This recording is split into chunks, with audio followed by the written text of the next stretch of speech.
Hello and welcome to my channel where we discuss the Power Platform. Today's episode we're going to have a look at the AZ-900, which is the Azure Fundamentals. This is part of a series I am doing on the different Microsoft certifications that I've taken recently, and I'll be going through some hints, tips and tricks on the various things I did in order to pass the exam. So to start with, the the exam link is actually at the top there. So if you use that one, then you'll be able to go to the AZ-900 Microsoft Learn course, where there are various kind of materials and things. And on the bottom, you have the measure up, which is essentially the exam test questions that I use to prepare. I'm not being paid to put that there. There are various other exam websites as well, which may be good. I found that some of them are a bit inaccurate, especially when you come across free resources for practice questions. So yeah, Measure Up has proved me quite well. The next part of the video, I'm going to go through kind of 5 different areas that I in particular used and are helpful for this exam. This is not a complete set. This will not help you pass the exam if you just watch this video and then go sit it. But it may give you things to think about, and there will definitely be stuff that's within this deck that will be on the exam for sure, because they're quite big topics.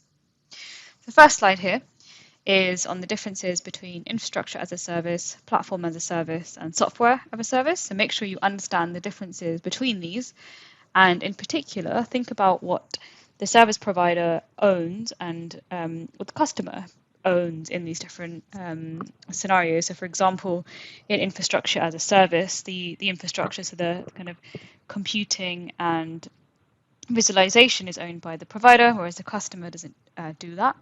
Whereas when you go to software as a service, there are differences between those. So make sure you have a look at those. So you may be asked questions to identify what the service is describing. Learn about Azure Sentinel and what it does. So Sentinel essentially collects cloud data at scale. It can detect threats. It can investigate threats with artificial intelligence, and it can respond to incidents rapidly. Make sure you look at what Azure Sentinel does. In the same kind of theme, make sure you know the differences between this one and Azure Portal and, for example, Azure Monitor and Azure Compliance Manager and all the different offerings, even Azure Advisor. So you will get questions that basically test your understanding on whether you know what those different services provide. You've also got service health, for example. Ensure you understand all of those. Make sure you understand what the IoT Hub is. So the IoT Hub is a platform as a service managed service hosted in the cloud that acts as a central message hub for bidirectional communication between an IoT application and the devices it manages. So make sure you understand what that is. You've also got the IoT Center, so ensure you know the differences between those. Make sure you understand what Azure Key Vault does. So this is essentially a way in which we can store passwords, authentications, keys, certificates. So I'm not going to read all the words on the screen here, but it will be good for you to know when these various bits can be used within your kind of wider Azure solution that you have.